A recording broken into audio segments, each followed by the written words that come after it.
Então, é assim, eu entendo que essa coisa de um novo relacionamento vai depender muito de qual foi a experiência da pessoa no casamento.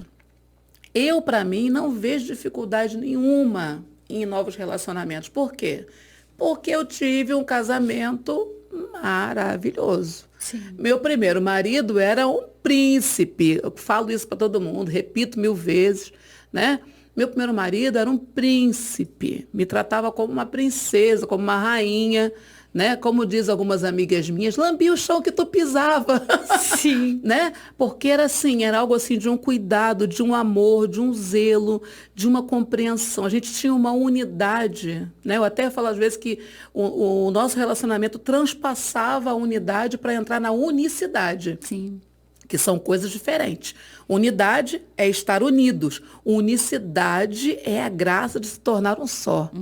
Que é o que a Bíblia diz. Deixará o homem, seu pai e sua mãe, apegar-se a essa mulher e será um só com ela. A Bíblia não diz para você ser unido com seu cônjuge. Perfeito. Diz que você tem que se tornar um só com seu cônjuge.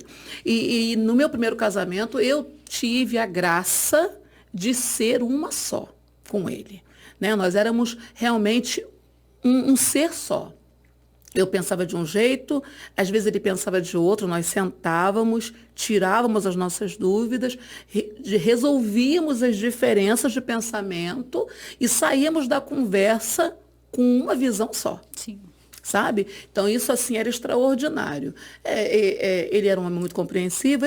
Gente, eu sou sanguínea, né? Então, eu sou a problemática, né? Ai, Né? temperamentos. Eu era a problemática, né? Eu que era, que rosnava, ele falava assim, que isso, menininha, né? Fleumático, será? Olha, pensa. Mas não era fleumático não, porque ele não era vingativo.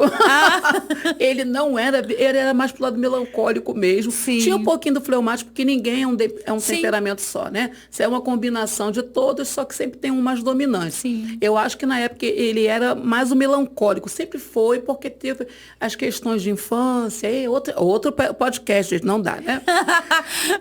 Então, tinha aquelas questões de infância que acompanharam ele Sim. durante a vida, e ele falava que eu fui um vento novo que chegou na vida dele depois da morte da mãe, que ele ficou órfão. Sim. Né? Então, aquela coisa assim da figura materna que tinha morrido, ressurgiu em mim, porque a gente era muito um para o outro, né? Eu tinha ausência paterna, ele tinha ausência materna. Então, nós nos completamos. Eu era a mãe dele, sim. Tem gente que diz, né?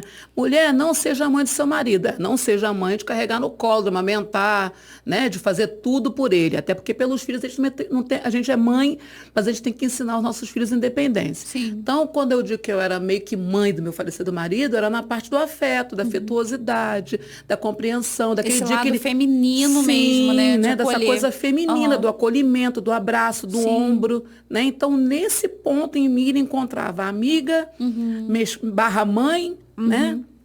Companheira. E ele também era minha figura masculina, que eu não tive durante toda a minha infância. Sim. Estava ali do meu lado, coluna, para me acompanhar em tudo que eu fizesse, para me apoiar, para dizer, estou contigo, vai que eu te dou suporte. Porque, lembrei disso agora, ouvi isso esses dias. Quando as pessoas cobram da mulher que ela tem que ser edificadora, amiga. Eu vi isso esses dias num vídeo, não me lembro quem foi que falou. Aí falou assim, para a mulher ser aquela que edifica a casa tem que ter um alicerce. E quem dá alicerce é o homem. Então, pare de cobrar que a mulher tem que ser aquela que edifica a casa se ela tem um marido que não dá suporte. Eita. Mulheres só edificam em cima de alicerce. Eita. E se não houver alicerce, ela não pode ser edificadora. E aí cobram, não, mas o casamento ruiu porque ela não edificou a casa. Não, o casamento ruiu porque a casa não tinha alicerce, construção nenhuma sem alicerce fica de pé. Falei, nossa, então, uau, né? Já abre parênteses, já toma já começando aí. Já começando com essa pancadinha falar de de leve. Relação é essa realidade mesmo, Patrícia. Sim. É isso que acontece, porque né? o que cai na conta da mulher é que a mulher tem que ser edificadora. Sim. Se um casamento ruim foi a mulher, e muitas vezes não foi a mulher, foi a combinação. Sim. Ele não deu o alicerce, não tinha alicerce, ela não pôde edificar. E por aí vai. Outros maridos dão o alicerce, mas a mulher não tem o interesse de edificar. Então, por isso que eu falei que novos relacionamentos sempre vão depender de como foi a dinâmica do seu relacionamento anterior e como você saiu disso. Sim. Quanto tempo depois?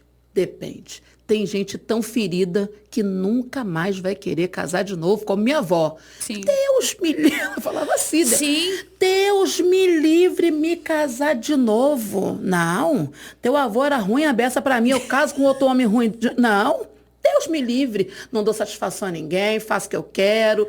Ninguém tem que dizer qual comida que eu tenho que fazer. Eu vou lá na cozinha, hoje eu vou comer carne. Vou lá, faço minha carne, como. Não tem nada, ninguém manda em mim. Não quero me casar de novo. Por quê? Porque meu avô era extremamente dominador e pelos relatos dela, né, era promíscuo, e ela ficou ali, aturou, relevou todos os adultos. Então, não é. Você acha que ela ia querer casar de novo? É. Não. Agora, quando a pessoa tem uma excelente experiência no casamento, normalmente ela vai querer casar de novo. Pessoas que foram muito feridas no casamento, elas podem até ter novos relacionamentos? Sim. Mas elas vão precisar de um tempo para se curar. Vão precisar ser restauradas. Né? Pelo menos um levantar no emocional. Porque você já está enfrentando o luto. Sim. Só que além do luto, porque às vezes a pessoa é ruim, mas ela foi a companhia da tua vida toda.